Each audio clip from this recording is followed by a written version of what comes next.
Hey, listeners. My name is Elisha, the founder of the Witnesses podcast. It's so beautiful to have you listening to our podcast. And I want you to know something that means a whole lot to me. Thank you for tuning in. And one thing I love to tell all of our listeners is it's not just about you listening, but listening to understand. Understanding is the most important thing.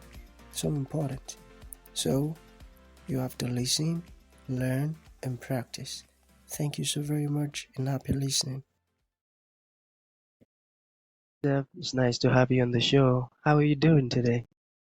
Doing well. How are you? I'm doing fine as well. Okay, oftentimes I love to talk about the essence of this show, which is to invite amazing guests like Joseph, who have triumphed over one challenges or another, whatever challenges it may be, as long as they have triumphed over it and they um, came out of it triumphantly, rather, we invite them to come talk to us about their stories. Why? Because we believe that in our audience, there might be someone who is stuck up in a situation that you came out of triumphantly. So, um, by that person or people listening to you speak, they might actually pick an information that would help transform their lives. Okay, so Joseph, within the next few minutes, let us get started with your story, the challenges that you faced, and how you overcame them. And afterwards, I've got some questions for you. Let's get started. Okay. Yeah. Sweet. All right. Let's go. All right, let's go. Let's get started. Do you want me to just fire into it or do you have questions for me? I can definitely tell you my story if you want. Hello? Let's get started. Cool. Did you want me to just kind of fire into my story or did you have specific Yeah, questions? Just go into my story? yeah, Okay. Sure. yeah. Then afterwards, I would question you. Okay. Sure. Yeah. I mean, my name's Joe Quattrone. I'm 44 years old. I live outside of Nashville, Tennessee. I've been in the marketing and advertising world for about 17 years. Prior to that, when I grew up in the Washington, D.C. area, Northern Virginia specifically. And I'd say one of the first really big challenges I had to overcome in my life was when I was 20 years old. I had taken 3 years off of schooling after I got out of high school. I was not in a very good place from a mental health perspective. um, Probably drank too much, did too many drugs, was about 150 pounds overweight. Probably, I think I weighed 300 plus pounds, and I I was lost in life. I didn't know what to do. I kind of figured out a methodology of figuring out a way to get the weight off. At least I couldn't conquer all the problems I had in life, so I decided to take it one step at a time. And the first thing I did was tackle my weight and my weight loss. So what I did was I made a deal with myself that I was going to go running every day for 100 straight days. And sure enough, I did. I got out there every single day after I got off of my part time job, and I would run. It didn't matter how far or how long, even if it was just 10 feet, as long as I did went through the motions of running every single day. That was my goal, and even though my goal was to do it 100 straight days, I wound up doing probably 450, 500, something in that range.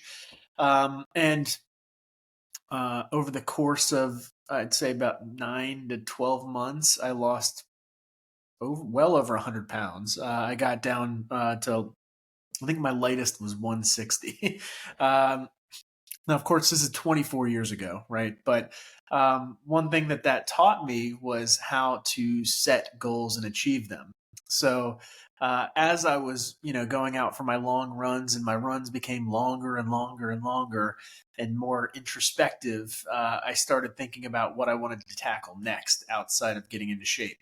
And then I set my sights towards my education. And I started thinking about the long horizon and what I wanted to do.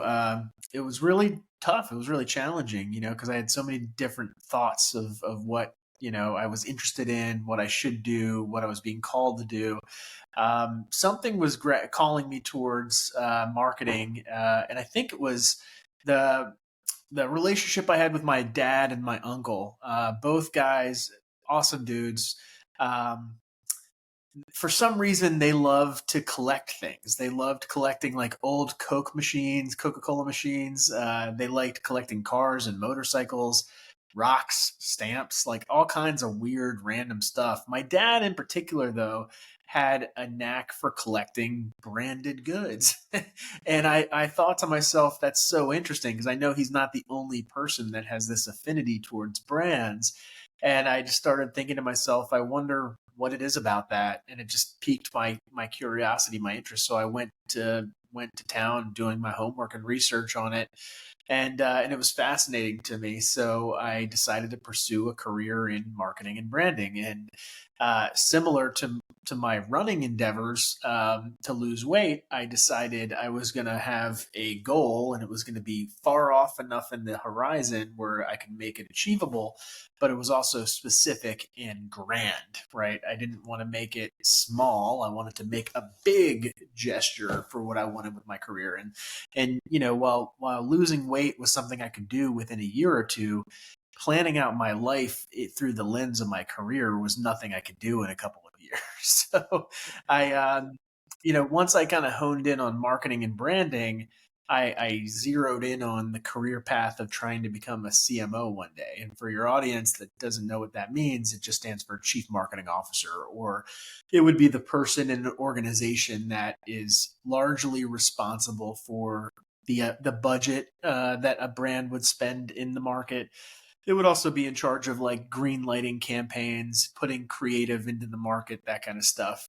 And yeah, I'm still here. I am 20 something years later, and I'm still on that pathway. That's still a dream and a passion of mine. And I'd say the number one kind of interesting thing about that kind of like aggressive long term goal planning is that if you set your sights far enough out into the future and you're really specific, clear, and big with your vision for yourself, it makes all of the decisions you have to make in the short term much easier, more palatable, less stressful, right?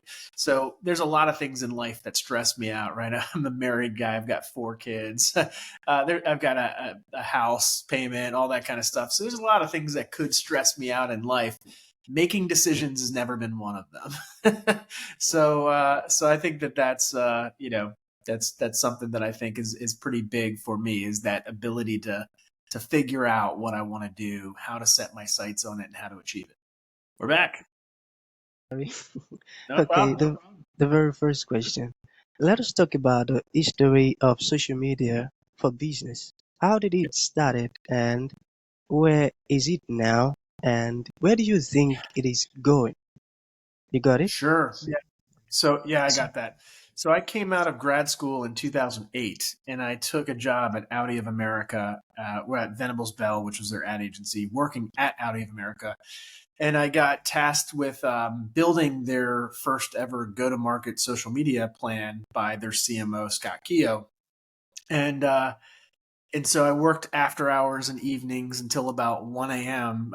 Doing research. Eventually, that morphed into me developing some plans that we eventually took to the Germans and got approved and got funding for.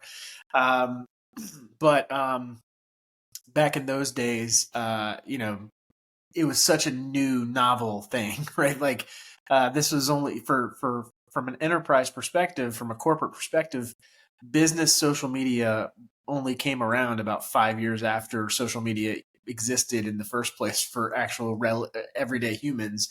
I mean, I was working in a corporate capacity in social media 4 years after I signed up for my own personal Facebook account, and maybe 6 years after I signed up for MySpace.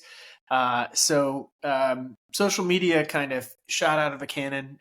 It became a worldwide phenomenon. But in terms of marketing circles and brands, it still feels like the underdog a little bit, even though here we are in 2024 and a lot of brands spend over 50% of their budgets on social media. There's still a little bit of this chip on its shoulder kind of thing, or desire to be taken seriously in the market against TV and all these other different mediums and channels and stuff like that. But really, realistically, to kind of get back to your question, where has it been? Where is it now? And where is it going? Okay, in the early days of social media, it was all organic. Like you put content out. There was no paid options. It was Yeah. the wild west. It was every brand for himself kind of thing. You're just kind of hacking away and figuring things out. Where we're at now is you're in a much more commercial phase of social media for business, because you have more options. Yes, of course, you can build brand through organic social media, but you can also target your customers with laser like precision with paid ads. So you have more control over how to put your brand into the market and what people see of your brand in the market. Where social media is going in the future is probably it's interesting. I don't know if we will still continue to call it social media in the future. So let me unpack that for you a little bit.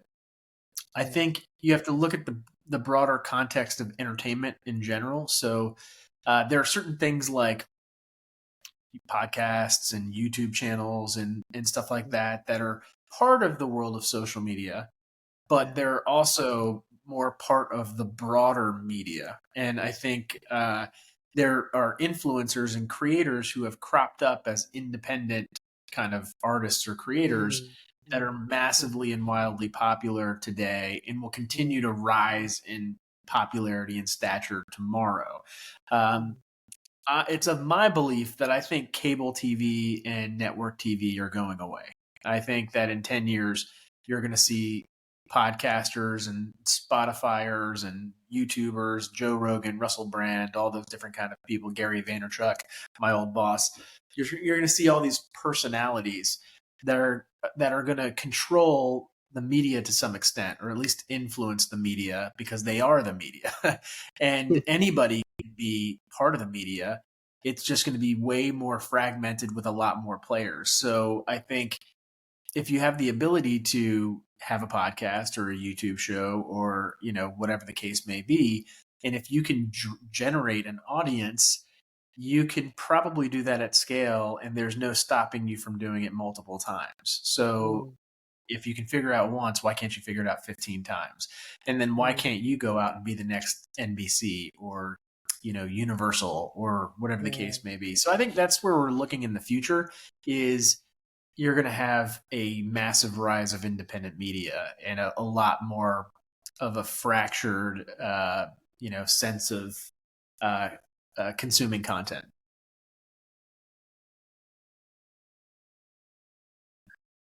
Here we are. Yeah. So how do you feel about the state of marketing and communications? You got it? Yeah. How do I feel about the state of marketing communications? Yeah. I don't feel great about it.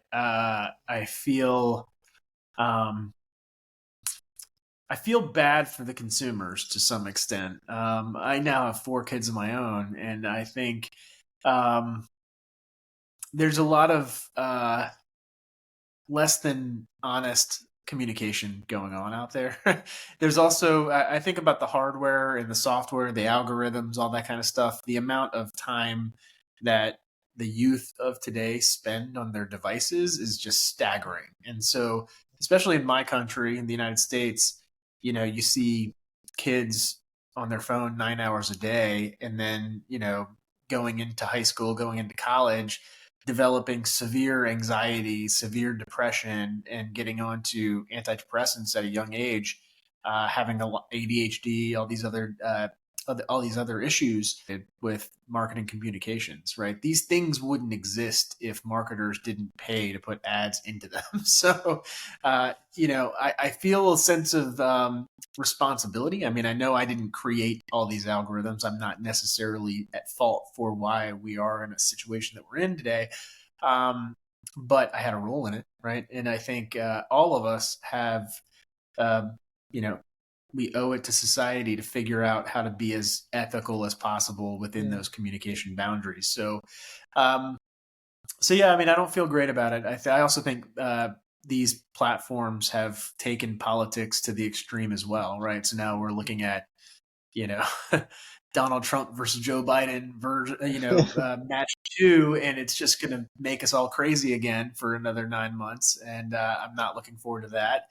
Um, Outside of that, also, like, social media, I think, is the most influential and probably addictive form of marketing communication. So that's the easiest for me to comment on. It's also where I've spent 99% of my career. But outside of that, there's nothing that really gets me excited. The state of TV advertising is in decline. Magazines, radio, print are obviously all in decline. All the various different channels out there are massively declining. Um, I think where we might have a little sliver of interest right now is that the advent of really robust and rich AI tools are making things a lot more interesting in terms of, the do-it-yourself marketers or the entrepreneurs at home that are trying to market themselves or marketing products. It's leveling the playing field quite a bit, so you don't have to be a brand that's got a war chest of hundreds of millions of dollars to be competitive in the market these days. You can be, a solopreneur with a ChatGPT subscription, and you can do some damage. So I think that's interesting. I think the fact that you don't have to have the haves and the have-nots to succeed in the world, because pretty much anybody can do marketing and advertising in 2024.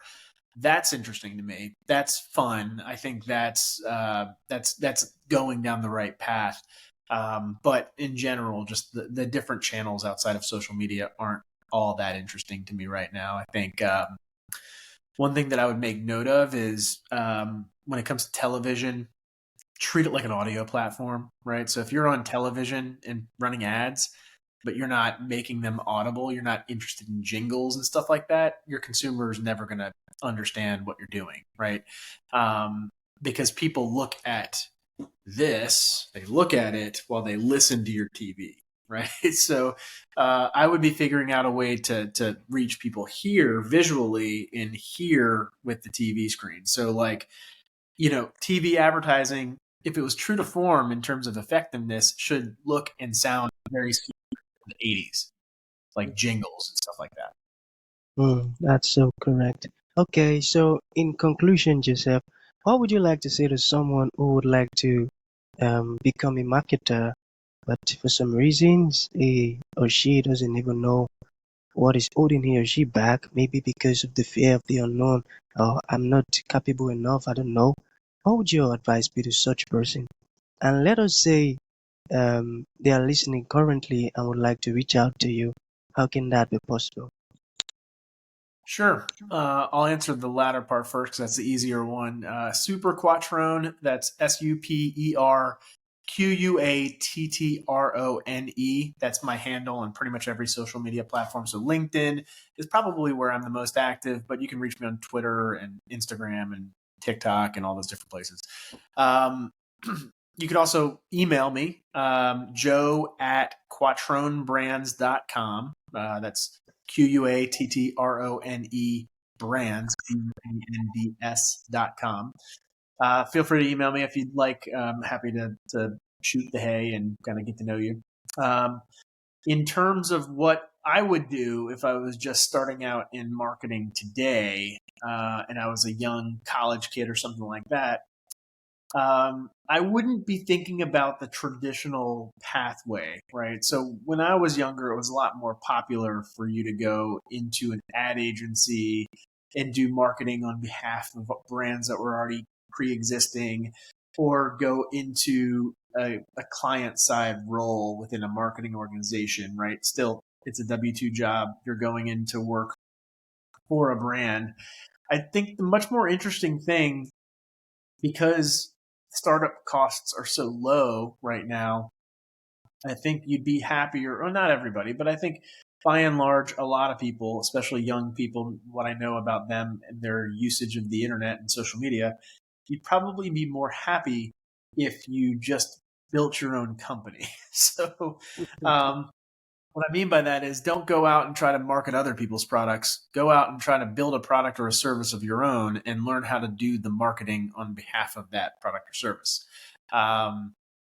You'll have a much more advantageous financial situation if it hits.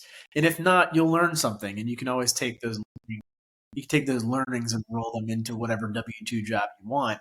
I got into entrepreneurship a little bit later in my life. I just got into owning my own business 7 months ago. And if I had known, if I had known it was going to be what it is, I probably would have done this 10 years ago. So that would be my main advice is, maybe take a beat and don't just go out and get a job working for the man, if you know what I mean.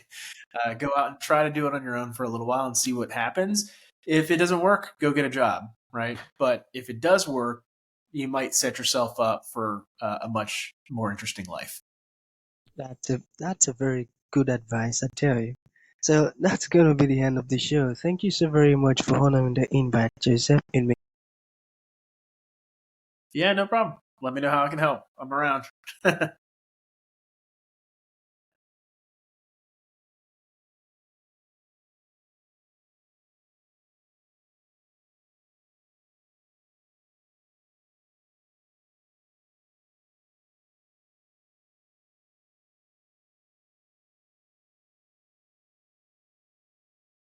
Thank you for tuning in to this incredible episode.